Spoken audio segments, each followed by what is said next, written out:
Mango లాంటి ఇలాచి కావాల్సిన పదార్థం. మ్యాంగో ఇట్లా కట్ చేసుకోవాలి. పొట్టు తీసేసి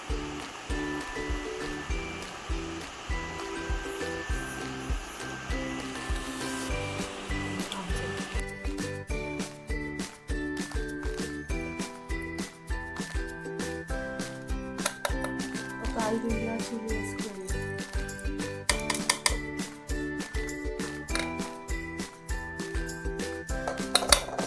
ఇప్పుడు మిక్సీ చేసుకోండి.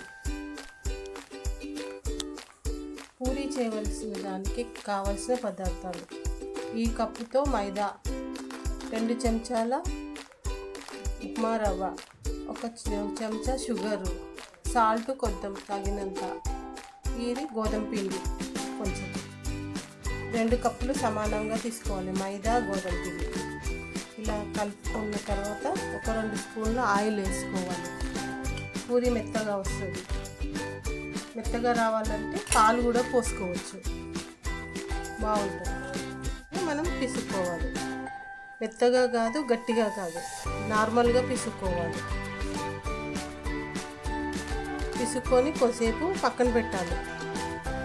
అప్పుడు పూరి స్మూత్గా వస్తుంది. ఇట్లా రెడీ చేసుకొని మనం పక్కన పెట్టుకోవాలి. ఒక 10 నిమిషాల తర్వాత పూరి చేసుకోవాలి. పూరీ పిండి పిసికిన తర్వాత ఇట్లా పూరీలు కాల్చుకోవాలండి రెడ్గా. చికెన్ పూరి రెడీ అయిపోయిందండి. టేస్ట్ చేసి ఎలా, మీరు కూడా రెడీ చేసుకొని టేస్ట్ చేసి ఎలా అయిందో చెప్పండి.